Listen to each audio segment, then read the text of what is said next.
So the book of Revelation is believed by many to be this telling of future events, specifically events around the end of the world, the apocalypse. And there is a lot of intriguing and cryptic imagery here, not the least of which is the mark of the beast. The telling goes that the beast will be given power over the earth. The beast will force all people, rich, poor, free, or slave, to receive a mark on their hand or on their forehead. And the mark will consist of numbers which correspond to the beast. Nobody will be able to buy or sell anything without this mark. So what is this verse really saying? Did the Bible foretell the invention of credit cards? Does the rise of computers and AI mean the end of the world is near? Or is it something else? And what does the Bible have to say? Let's take a look.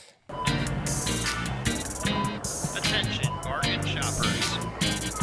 So the verse reads like so, Revelation 13, 15 through 17. The first beast could speak and cause all who refused to worship the image to be killed. It also forced all people, great and small, rich and poor, free and slave, to receive the mark on their right hands or on their foreheads, so that they could not buy or sell anything unless they had the mark, which is the name of the beast or the number of its name. So this sounds like some pretty freaky stuff. So before we're able to really understand this passage, we need to understand a little bit more about the book of Revelation, what its purpose was, who it was written to, why it was written. And right off the bat, there's some confusion with interpreting this book because it's largely a prophetic vision that heavily uses symbolism that would have been familiar to people in the ancient world, but doesn't mean anything to us today. It references a lot of verses from the Hebrew Old Testament that people would have known, but today we might not make that connection. And there are also several different perspectives that we could take when interpreting this passage. And depending on which perspective you adopt will bring you to wildly different conclusions. So first of all, we have the futuristic perspective. This would be reading it as if these are events that have not taken place yet, something that will happen at the end of the world. By far the most exciting way to interpret the book of Revelation. But then we have the preterist view. This would be the view that it's talking about future events for that time, but things that already happened back in the first century. Then we have the theopoetic view, and this would not look at the book of Revelation as prophecy, but more using imagery and poetry to communicate God's truth. We have a theopolitical view, which sees the text as a form of political protest. The book was written in code so that Jews at the time could understand it, but if the Romans got their hands on it, they wouldn't really understand what they were reading. So this view would say that John was writing things against the Roman Empire, and he was trying to hide it in symbolism. And then finally, we have the pastoral approach. And this would be a view that it's not one big end times event that's going to happen, but rather something that takes place every generation. There will always be evil. There will always be leaders who rise up and take advantage of their population, and God will always win in the end.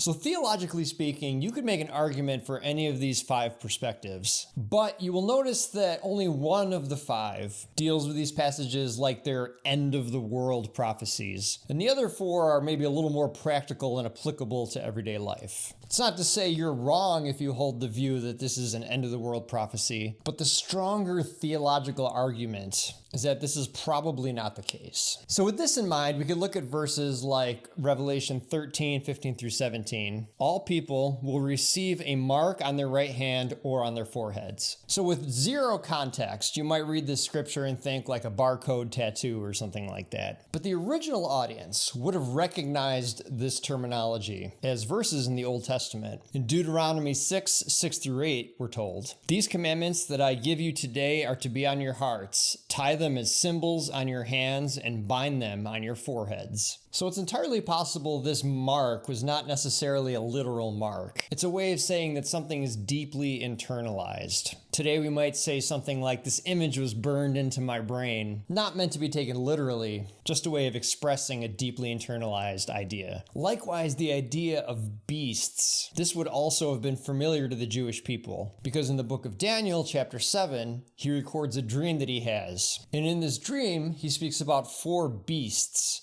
that represent four different empires. There was the lion, which represented Babylon, a bear, which represented Persia, a leopard, which represented Greece, and a fourth beast, which represented Rome. And in the book of Daniel, Rome is described as having 10 horns and a deadly wound, a mortal wound. which is interesting because when you read Revelations 13:1, it says, I saw a beast with 10 horns and 7 heads rising out of the blackness of the sea. And then 2 verses later, it says, one of the heads of the beast seemed to have a fatal wound, but the fatal wound had been healed. So you start to see the connection here. So when you look at these verses in context with biblical imagery in your mind that the ancient Hebrews would have been familiar with, it starts to become more apparent how we're supposed to see these passages. There is also an ancient process of working through numbers to represent a name. This was called gematria in Hebrew or isosophia in Greek. And the historical interpretation of the number 666 is that it correlates with a person.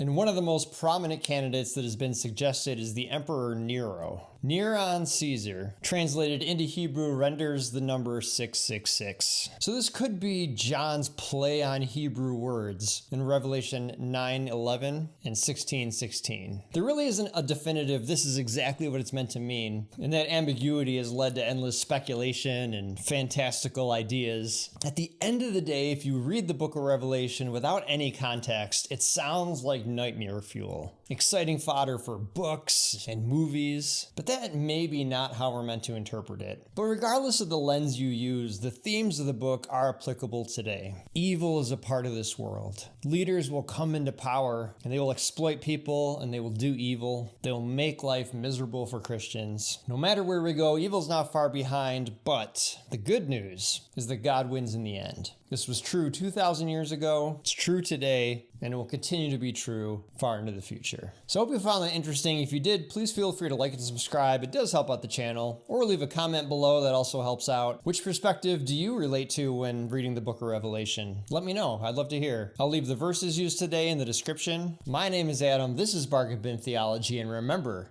you get what you pay for.